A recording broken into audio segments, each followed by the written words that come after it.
everyone, welcome back to my channel Tamil Mom-tastic.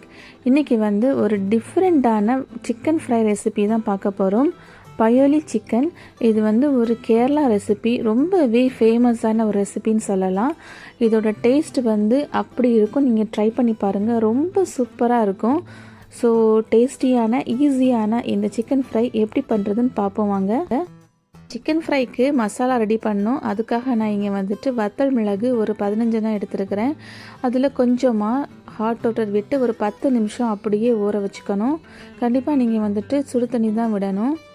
So அப்போ தான் அது ரொம்ப சாஃப்டாக இருக்கும். நெக்ஸ்ட் வந்து பார்த்திங்கன்னா சின்ன வெங்காயம் ஒரு 7 உரித்து வச்சுருக்கிறேன். ஒரு அரை டீஸ்பூன் பெருஞ்சீரகம், 10 வெள்ளைப்பூடு, அதாவது வெள்ளைப்பூடு பரல் இருக்குல்ல அது, அதுக்கப்புறமா ஒரு சின்ன துண்டு இஞ்சி எடுத்து சின்னதாக கட் பண்ணி வச்சுருக்கிறேன். இதெல்லாம் போட்டு நம்ம மிக்சியில் அடிக்கணும். ஸோ இது கூடவே நம்ம ஊற வச்சுருக்கிற வத்தல் மிளகு அதுவும் போட்டுட்டு நல்லா அடிச்சுக்க வேண்டியதான். ஸோ பாருங்கள், இந்த மாதிரி நல்லா அடித்து எடுத்துக்கோங்க. இப்போ சிக்கன் நல்லா கழுவி எடுத்துட்டு இப்போ மசாலா ரெடி பண்ணிடலாம்.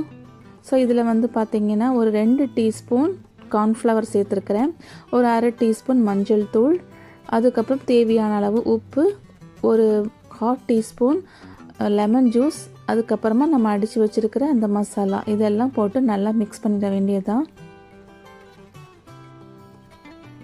ஸோ இதில் வந்துட்டு சில பேர் மைதா மாவு கூட சேர்ப்பாங்க. நான் இதில் வந்துட்டு மைதா மாவு சேர்க்கலை, ப்ளஸ் வந்து ஃபுட் கலர் எதுவுமே சேர்க்கலை.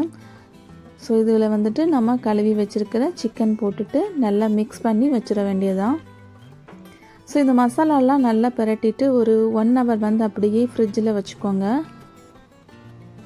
நெக்ஸ்ட் வந்து பார்த்திங்கன்னா தேங்காய் துருவல் தேவைப்படும். அதில் வந்துட்டு நம்ம அடித்து வச்சுருந்த மசாலா இருக்குல்ல, ஸோ அதை போட்டு நல்லா மிக்ஸ் பண்ணிக்கணும். இப்போ இது கூடவே தேவையான அளவு உப்பு வேணால் சேர்த்துக்கோங்க. ஸோ இப்போ ரெடி ஆகிடுச்சு. நெக்ஸ்ட்டு வந்து பச்சை மிளகு ஒரு 6 பச்சை மிளகு எடுத்து இந்த மாதிரி நீல வாக்கில் கட் பண்ணி வச்சுருக்கிறேன். அப்புறம் கொஞ்சம் ஃப்ரெஷ்ஷான கருவேப்பிலை. இப்போ ஃப்ரை பண்ணுறதுக்காக தேங்காய் எண்ணெய் விட்டுருக்கிறேன். ஸோ கோகோனட் ஆயிலில் ஃப்ரை பண்ணால் தான் சூப்பராக இருக்கும். ஸோ ஃபஸ்ட்டு வந்துட்டு பச்சை மிளகு போட்டுட்டு நல்லா ஃப்ரை பண்ணி எடுத்துக்காங்க. நெக்ஸ்ட்டு வந்து கருவேப்பிலை. பச்சை மிளகு கருவேப்பிலை இதெல்லாம் ஃப்ரை பண்ணும்போது உடனே எடுத்துடணும், கறியை விட்டுறாதீங்க. நெக்ஸ்ட் வந்து நம்ம மிக்ஸ் பண்ணி வச்சுருக்கிற தேங்காய், ஸோ அந்த தேங்காய் துருவலையும் போட்டுட்டு நல்ல ஒரு கோல்டன் ஃப்ரை ஆகுது வரைக்கும் ஃப்ரை பண்ணி எடுக்கணும்.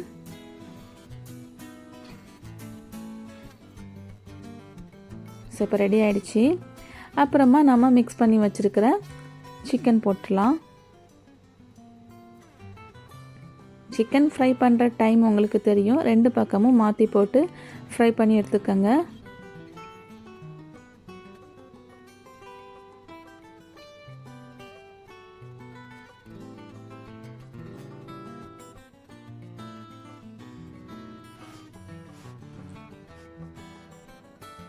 அவ்வளோதான், நம்மளோட சிக்கன் ஃப்ரை ரெடி ஆகிடுச்சு. டேஸ்டியான பயோலி சிக்கன் ரெடி. நெக்ஸ்ட் நம்ம என்ன பண்ண போகிறோம்னு பார்த்தீங்கன்னா, இப்போ கார்னிஷ் பண்ணணும். நம்ம ஃப்ரை பண்ணி எடுத்து வச்சுருக்கோம்ல கோகோனட், அதை வந்து மேலே இந்த மாதிரி தூவிக்கங்க. அதுக்கப்புறமா கருவேப்பிலை, பச்சை மிளகு இதெல்லாம் மேலே போட்டு கார்னிஷ் பண்ணிக்க வேண்டியதுதான்.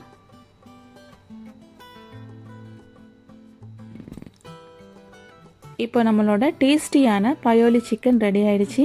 ஸோ இதை மாதிரி நீங்கள் ட்ரை பண்ணி பாருங்கள், ரொம்பவே டேஸ்ட்டாக இருக்கும். ரொம்ப டிஃப்ரெண்ட்டான ஒரு சிக்கன் ஃப்ரை இது. ஸோ இது வரைக்கும் நீங்கள் இந்த ரெசிபியை ட்ரை பண்ணலை அப்படின்னா கண்டிப்பாக நீங்கள் ட்ரை பண்ணி பாருங்கள், உங்களுக்கு ரொம்பவே பிடிக்கும். ரொம்ப சாஃப்டாகவும் இருக்கும். இந்த வீடியோ உங்களுக்கு பிடிச்சிருக்கும்னு நினைக்கிறேன். பிடிச்சிருந்தால் மறக்காமல் லைக் பண்ணுங்கள், ஷேர் பண்ணுங்கள். இன்னும் நம்மளோட சேனலை சப்ஸ்கிரைப் பண்ணலைன்னா ப்ளீஸ் சப்ஸ்கிரைப் பண்ணி வச்சுக்கோங்க. மறுபடியும் ஒரு சூப்பரான ரெசிபியோட உங்களை சந்திக்கிறேன். டில் தென் பை அண்ட் தேங்க்ஸ் ஃபார் வாட்சிங்.